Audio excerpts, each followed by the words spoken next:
There is a photograph taken in the winter of 2023 that tells you everything you need to know about the weight Princess Leonor of Spain carries on her shoulders.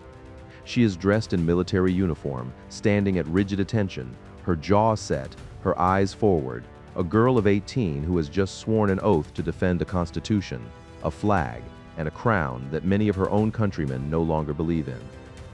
Around her, the marble halls of the Spanish Congress echo with applause.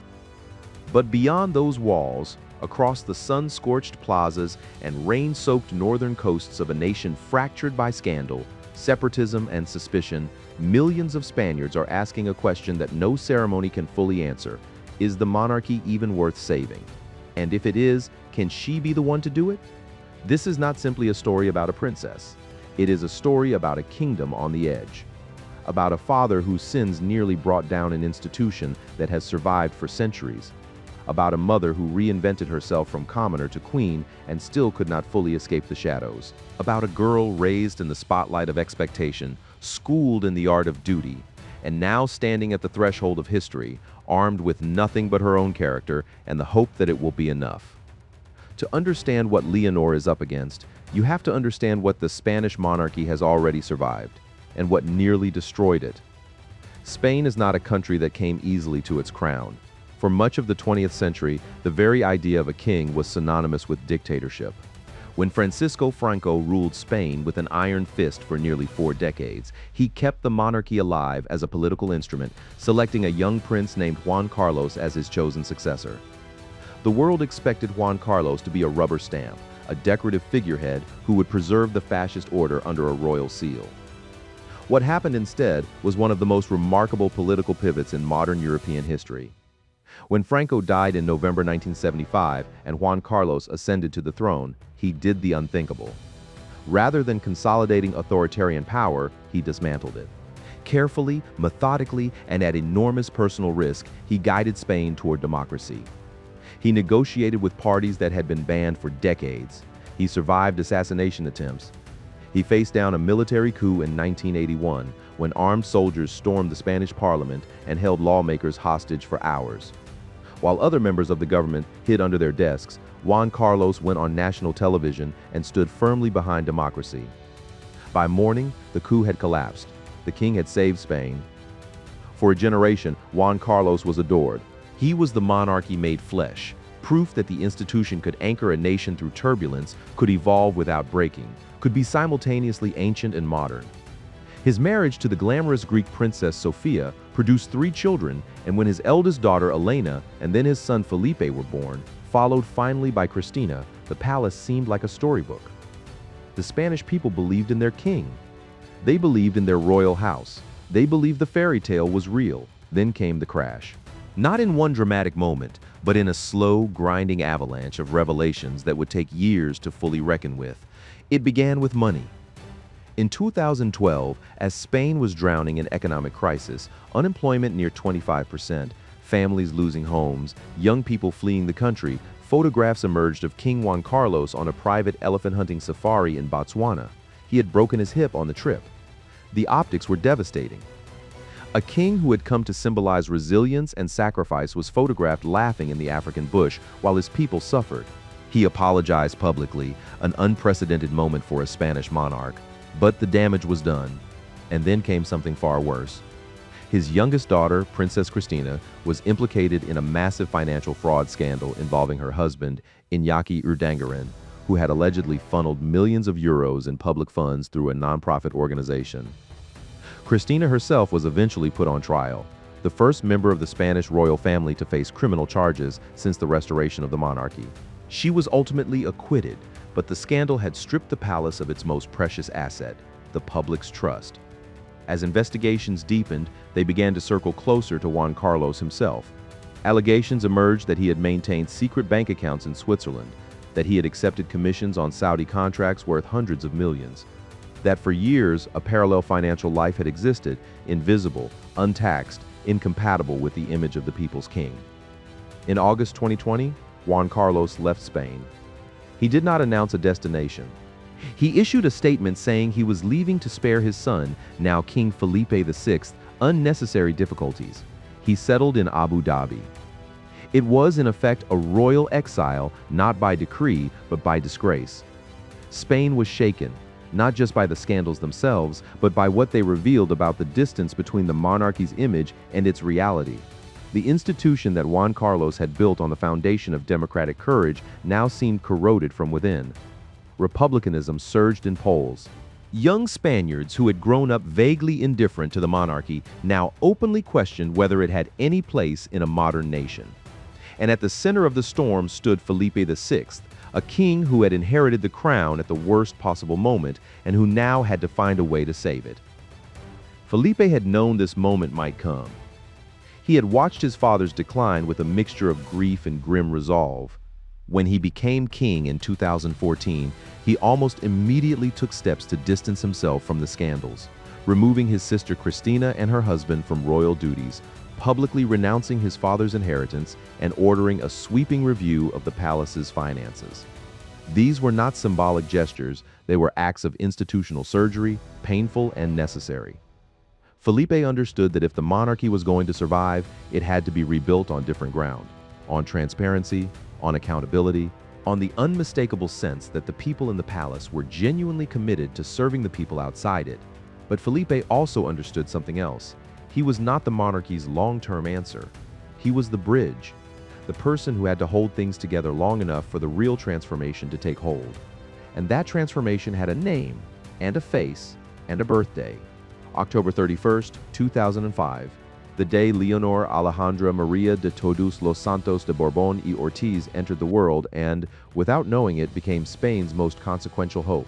Leonor was born into a Spain that was still celebrating. The economy was booming. The monarchy was popular. Her parents, Felipe, then still Crown Prince, and his wife Letizia, a divorced TV journalist who had scandalized traditionalists and captivated the public in equal measure, were a symbol of a new Spain, one that was sophisticated, modern, and unafraid of itself. The birth of a girl was not merely a personal joy, it was a constitutional moment. Spain had changed its laws to allow Leonor to inherit the throne regardless of gender, and her arrival felt like proof that the country was genuinely moving forward. Letizia's story is worth pausing on because it is woven deeply into Leonor's. She was not a princess by birth. She was born in Oviedo, the daughter of a journalist and a nurse. She built a career on her own terms, becoming one of Spain's most recognizable television anchors. She had been married before briefly to a professor, the marriage annulled when she met Crown Prince Felipe at a dinner party in 2002. Their engagement announcement shocked the country. The palace establishment was unsettled. A divorced commoner? A journalist? But the Spanish public, by and large, loved it. Letizia was one of them, and yet she was becoming one of the royals. It felt like something new was possible. She has never stopped being both things at once. Letizia as queen is meticulous, intelligent, and fiercely protective of her daughters. She is also famously guarded, a woman who learned early that the royal spotlight is a burning thing and who has never fully surrendered to it. She has clashed with palace officials. She has broken protocols. She has been photographed in quiet but unmistakable public tension with Queen Sofia, her mother-in-law, in moments that the Spanish press dissects with surgical enthusiasm. And through all of it, she has raised Leonor and her younger sister Sofia with what appears to be a very deliberate philosophy. You will know who you are before the world tells you who you should be. Leonor's education reflected this. She was sent to school at Santa Maria de los Rosales in Madrid, a private but not extravagant institution where she mixed with children of various backgrounds. She studied hard, played sports, learned languages. As she grew, she began to appear more frequently at official events, at first as an adorable accessory to her parents' engagements, then as a genuine participant with her own role to play. The Spanish public watched her carefully. They were not watching for a princess. They were watching for a person. They wanted to see whether the girl inside the title had the substance to justify the symbolism. The evidence when it came was striking. On October 31, 2018, Leonor turned 13 and made her first public speech at the Princess of Asturias Awards ceremony in Oviedo, one of the most prestigious cultural events in the Spanish-speaking world. She spoke in Spanish, in English, in French. She was calm. She was precise. She showed no trace of nerves, or if she felt them, she buried them so deeply that not a flicker reached the surface. Watching her, you could see something in her posture. Not arrogance, but readiness. A young person who had prepared for this, had thought about this, and was simply doing the work. But readiness and preparation do not insulate a princess from the forces that are reshaping her country. Because even as Leonor grew into her public role with impressive grace, the ground beneath the monarchy continued to shift. The political landscape of Spain has never been more fragmented. The rise of left-wing parties openly hostile to the monarchy. The persistent and deepening push for independence in Catalonia, where sentiment against the crown runs particularly fierce, partly because of the monarchy's perceived alignment with central government during the 2017 independence referendum crisis, when Juan Carlos made a televised address supporting the constitutional order that Catalans who favored independence saw as a declaration of war, the lingering toxicity of the Juan Carlos scandals. The generational shift among young Spaniards, many of whom see the monarchy as an anachronism, a relic of a pre-democratic era that has never fully justified its continued existence. In 2023, Leonor reached another milestone. She turned 18, took her oath to the Constitution before Parliament, and began her 3-year military service, a requirement for the heir to the throne, and one she embraced not as a formality, but as a genuine commitment. She enrolled at the General Military Academy in Zaragoza, the same institution her father had attended. She went through the same physical training, the same discipline, the same stripping away of privilege that the academy demands of every cadet. Photographs emerged of her in fatigues, running, training, living in barracks. There was no special treatment, or at least none that was visible. She was there to learn, to earn it. The symbolism was intentional, but the substance appeared to be real. Reports from the academy spoke of a cadet who was serious, well-liked, and capable, who did not hide behind her title, but did not pretend to have abandoned it either, who understood that the best thing she could do for the monarchy was to demonstrate day by day and choice by choice that she was worthy of it. And yet the question persists, can she save the monarchy? It is a question that assumes the monarchy needs saving, and increasingly, that assumption appears to be justified. A 2023 survey by the Spanish Center for Sociological Research found that support for the monarchy had fallen to its lowest level in decades. Among young people between 18 and 24, Leonor's own generation, the numbers were even bleaker. Spain's younger voters are more likely to identify as Republican than monarchist. They have grown up in the shadow of the scandals. They associate the crown not with Juan Carlos's 1981 heroism, which is history to them, but with the Botswana safari photographs, the Swiss bank accounts, the courtroom appearances of Princess Christina. They are not hostile to Leonor personally. How could they be when she has barely begun her public life, but they are skeptical of the institution she represents?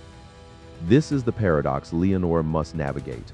She is personally appealing in ways that transcend partisanship. She is young, educated, multilingual, and appears genuinely committed to her role.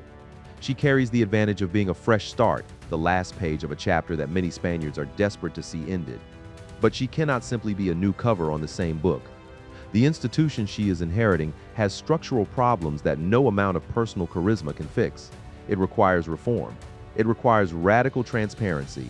It requires a clear-eyed reckoning with its own recent history that the palace has until now resisted. What Leonor has, and what may ultimately be her greatest weapon, is time. She will not become queen for years. Her father is relatively young and in good health. She has the luxury of building herself slowly, carefully, deliberately, of proving her worth not in a single dramatic act, but in the accumulation of thousands of small choices, each one a data point in the long, slow argument she is making to her country about why the monarchy deserves to exist. She is already making that argument. In every public appearance, she carries herself with a self-possession that speaks of purpose without arrogance. When she visited Ceuta, Spain's enclave on the African coast, she met with residents dealing with the complex realities of life at Europe's frontier. When she participated in official state events, she did not look bored or distracted. She looked like someone who understood why the ceremony mattered. When she took her military oath, she did not recite the words. She meant them. At least, that is what her face said. And in politics, in monarchy, In every arena where trust is the currency, what your face says matters enormously. There is a version of the future in which Spain eventually becomes a republic, in which the weight of history and the force of generational change simply proves too much for even the most capable and dedicated heir to overcome. That version is not impossible. France went from kingdom to republic. Greece abolished its monarchy in a referendum. The arc of European royalty has not always bent toward survival, but there is another version, one in which Leonor takes everything she has been given: the discipline, the preparation, the clean slate opportunity, the genuine public goodwill she has so far managed to maintain, and builds something new from the ruins of what her grandfather left behind.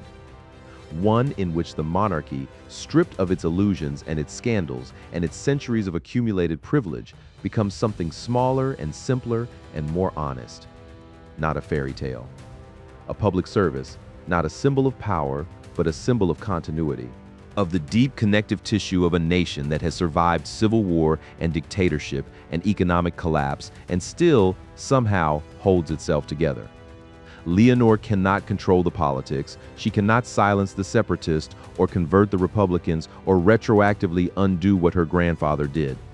What she can control is herself, her choices, her character, the quality of her attention when she listens to a citizen who has come to tell her something that matters, the steadiness of her voice when she stands before a parliament that includes people who would gladly abolish her title, the sincerity of her commitment when she swears an oath that millions of people will measure her against for the rest of her life. In the end, that may be all any of us can do. Stand in the light of expectation and try, honestly, to be worthy of it. Leonor is 18 years old. She has been preparing for this her entire life. The question of whether she can save the Spanish monarchy is really a question about whether Spain still believes in the idea of shared symbols, shared history, shared identity, whether there is still enough common ground to build on. The answer will not come from any palace or any parliament. It will come from the Spanish people themselves, slowly over years and decades, as they watch this young woman make her choices and decide, one by one, whether she has earned their faith. History is watching. Spain is watching. And somewhere in a military barracks in Zaragoza, or at a state dinner in Madrid, or aboard a naval vessel cutting through the Atlantic on a training exercise, Princess Leonor of Spain is watching too. Waiting for her moment. Ready or getting ready for whatever comes next. The story of the Spanish monarchy is not finished. It may be that its most important chapter has not yet been written, and the pen, increasingly, is in her hands.